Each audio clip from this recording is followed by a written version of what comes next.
Saya ingat ada satu film ya, judulnya Minority Report. Aduh, Ya. nonton lagi.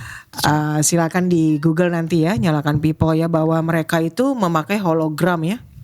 Iya, Gini iya, caranya gitu, nggak layar lagi. Terus saya pikir-pikir, dan saya waktu itu pernah ikut satu training workshop gitu ya, sudah dilihat beberapa teknologi company lagi build hologram system. Ini sangat wajar terjadi, siklus ini ya. Jadi di mana adopsi teknologi itu akan tinggi duluan ya di tempat-tempat yang memerlukannya duluan.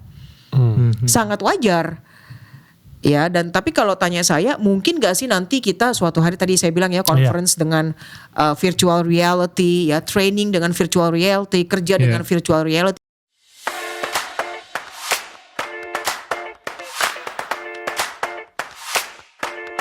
Tapi mempengaruhi sih enggak sih Mbak kalau misalkan aku tadi pengen ngebahas tentang generasi sih, tapi sebelum ke sana sebenarnya aku juga ada beberapa teman sih Mbak terkait ini bukan di perusahaan aku sih, tapi ada di perusahaan temanku, dia memang ada gak mau diganggu di luar jam kerja, padahal dia WFH Mbak, seringnya WFH. Ya mungkin tadi harus di-clearkan terkait agreement tadi yang sudah working agreementnya apa? Working agreementnya itu harus dijelaskan di awal. Tapi gimana ya Mbak, kalau misalnya kita udah kasih tahu itu anak berkali-kali, terus terkait ya ada yang banyak yang bilang iya namanya Gen Z deh, untuk balas WA aja susah, katanya begitu. Banyak yang bilang seperti itu. Caranya gimana Mbak untuk kita bisa nomor satu ini agak sedikit chicken and egg ya. Nomor satu, saya mengutamakan value yang dideliver oleh orang ini. Masih ada value-nya enggak?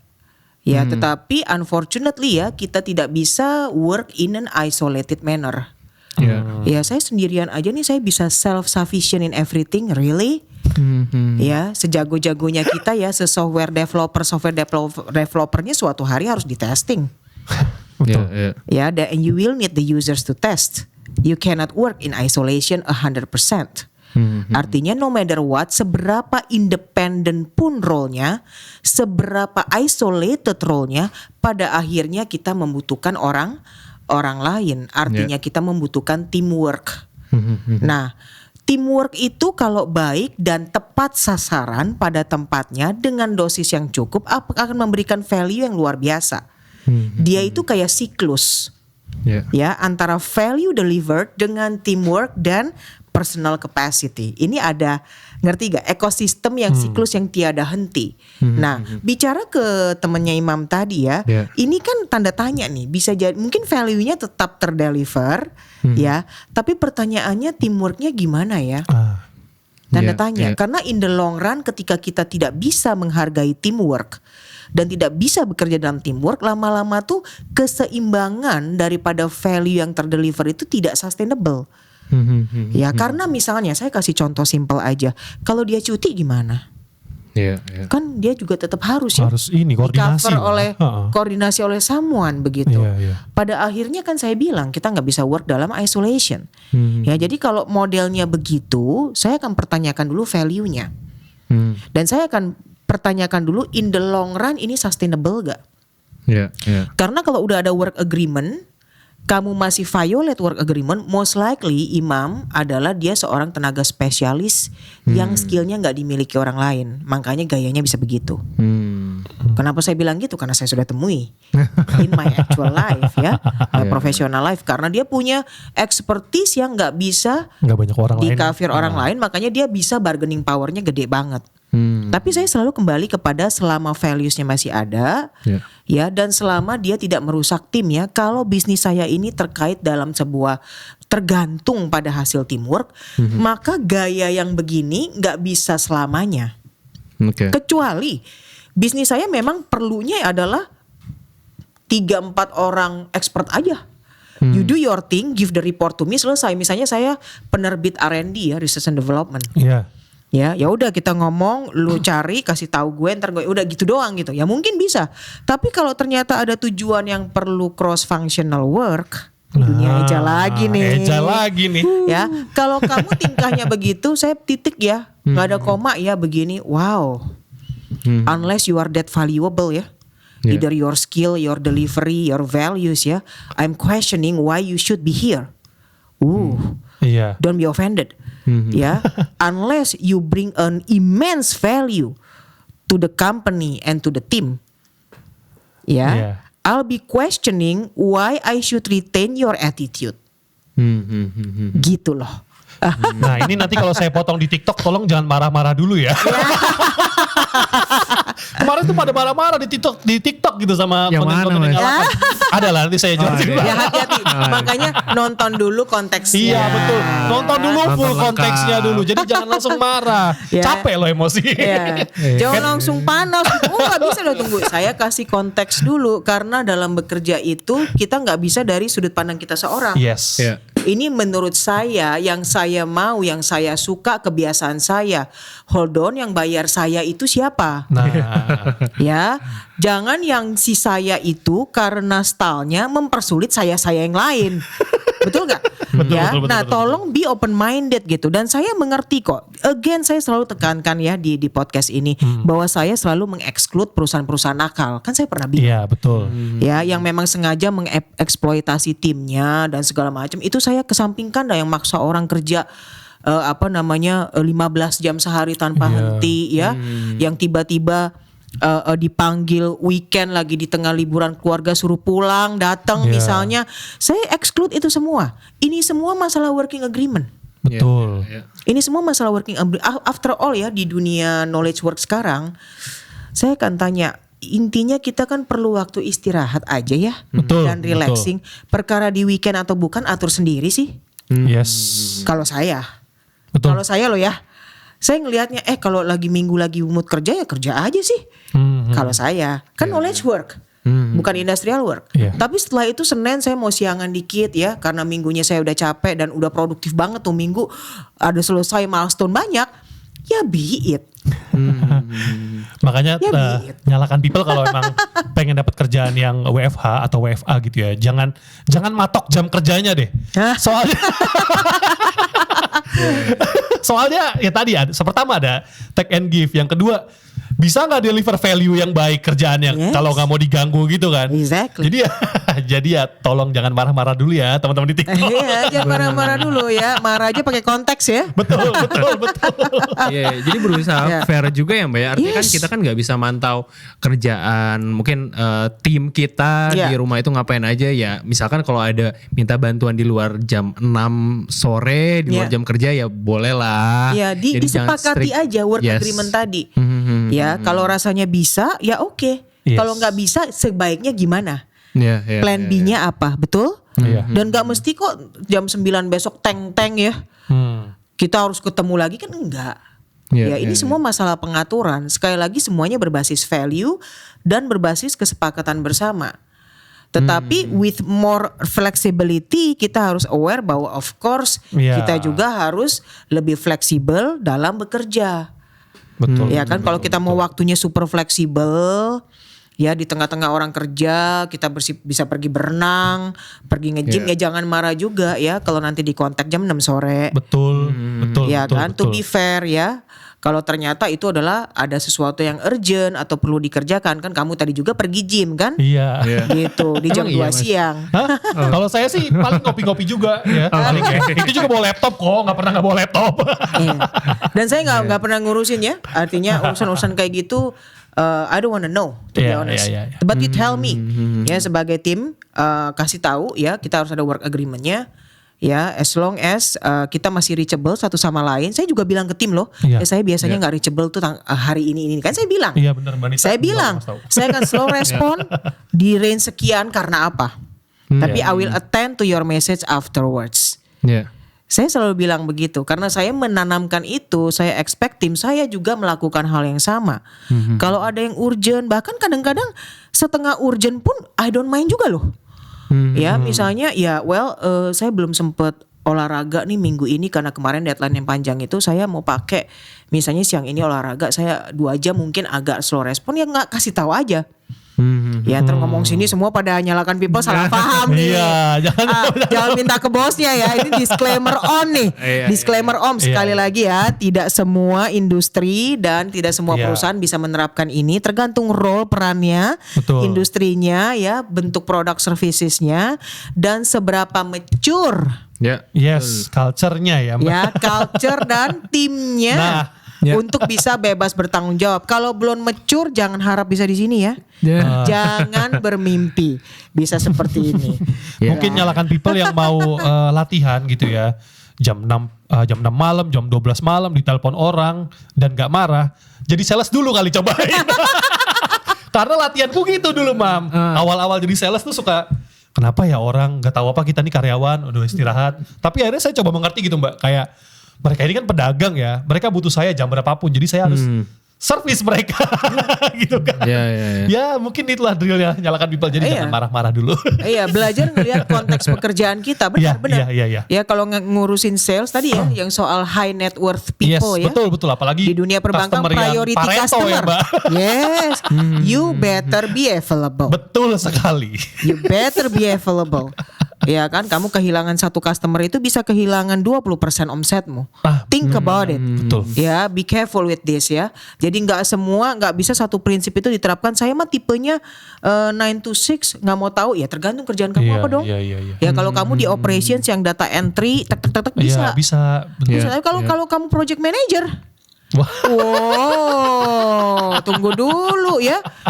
Tunggu dulu, tiba-tiba jam 6 sore misalnya ditelepon, iya vendornya nih out of the business, mau exit, terminasi. Nah lo, besok siapa yang kerja? Ya, atau petinggi vendornya nih ada yang kena kasus operasional ditangguhkan. Iya. Terus kita mau bilang, oh ya nanti sampai jumpa jam 9 pagi besok ya. Cannot. Nah, ini kita ngomongin generasi lagi nih. Tadinya kan kita tadi di awal kan Imam udah nyampein data bahwa 60% kan ditarik balik semua nih ke kantor nih. Saya pikir itu karena adalah ini pasti bosnya Gen X atau baby boomers nih. Nah, ternyata ada data yang lucu juga nih, Mbak. Ternyata ini survei terbaru ya dari Jakpat di 2024. Ini kalau saya nanti akan saya jembrengin tabelnya di sini karena kalau ngomongin datanya secara angka itu agak rumit. Tapi intinya adalah mereka melakukan survei untuk kepada 3 generasi gitu ya, generasi X, milenial, dan Gen Z. Ternyata semuanya sepakat bahwa WFA atau work from anywhere adalah metode kerja yang paling menguntungkan buat mereka ternyata. Nah ini sebenarnya ada ini gak sih Mbak perbedaan preferensi tiap generasi terkait dengan cara bekerja gitu Mbak? Nah menjawab pertanyaan Hanif ini harus dilihat dari 2 sudut pandang. Saya lagi jadi siapa nih? Kalau jadi employee semua generasi suka work from anywhere. Siapa sih yang suka commuting? Naik KRL tadi di jam 7 pagi, benar gak? Gak ada yang suka. Begitu ya, terlepas generasinya. Apalagi kalau dia generasi X atau baby boomers, ya disuruh berdiri 2 jam, ya seperti ikan pepes. Saya yakin dia gak suka.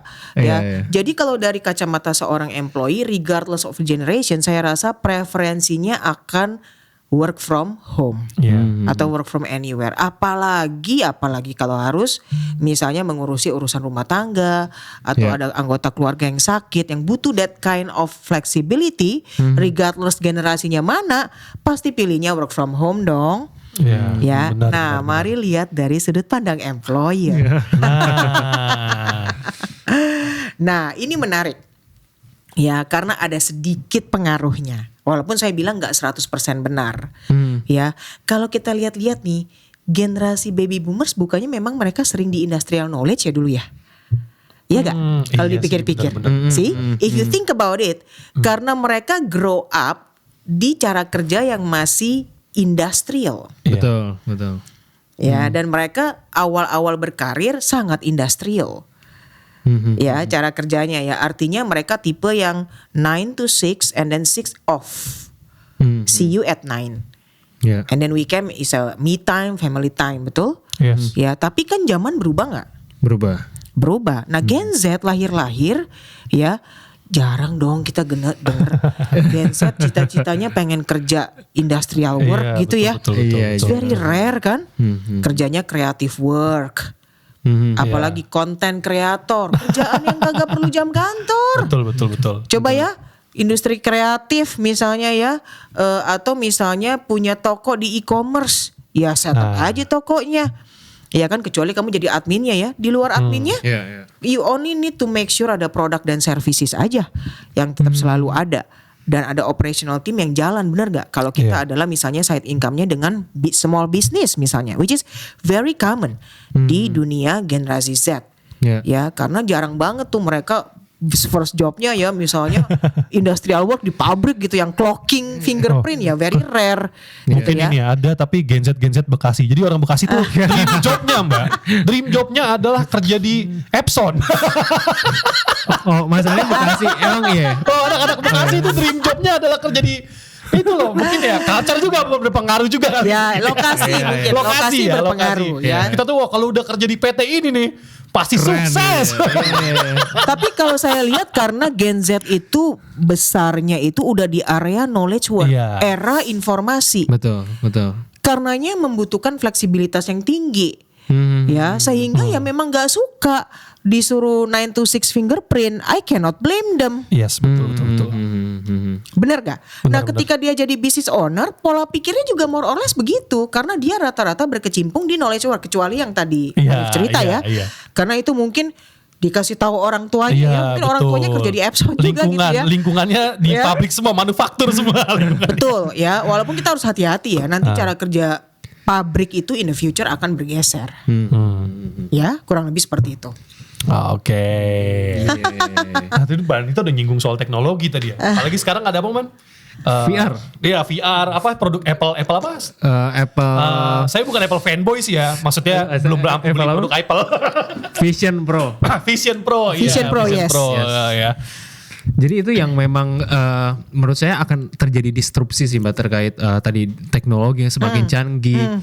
Ya mungkin nggak tahu, mungkin ya benar tadi kata Mbak Anit, kalau dibahas di depan mungkin orang tuh nggak hanya ngelihat layar kotak lagi, tapi dia bisa ngelihat secara keseluruhan orang ini seolah-olah ada di depan. Mbak Anit melihat perkembangan yang seperti itu, optimis perubahan akan terjadi nggak sih Mbak secara besar-besaran yang tadi mungkin tadi 60% WFO mungkin akan kebalik jadi Mbak, jadi WFA yang 60%. Iya, kalau saya lihatnya, saya selalu ngeliat dari film dulu ya.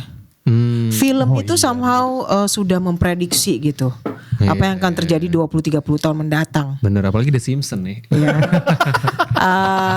Saya ingat ada satu film ya, judulnya Minority Report. Aduh, nonton lagi. Silakan di Google nanti ya, nyalakan people ya, bahwa mereka itu memakai hologram ya. Begini caranya gitu, nggak layar lagi. Terus saya pikir-pikir, dan saya waktu itu pernah ikut satu training workshop gitu ya, sudah dilihat beberapa teknologi company lagi build hologram system gitu. Kalau tanya saya, mungkin nggak? Mungkin banget.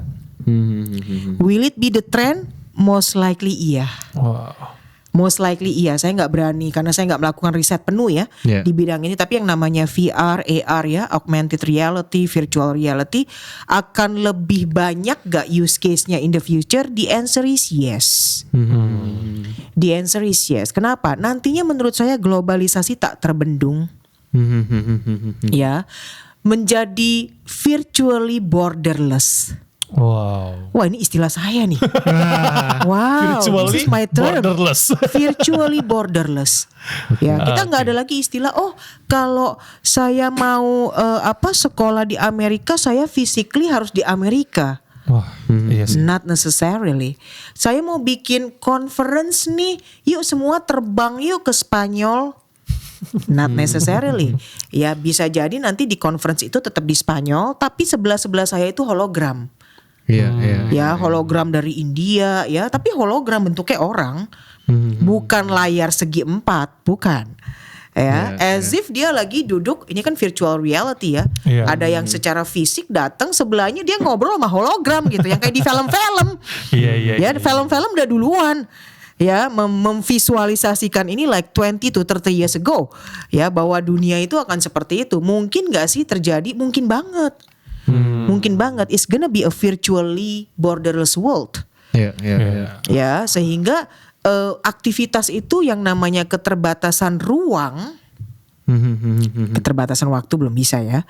Keterbatasan ruang ya.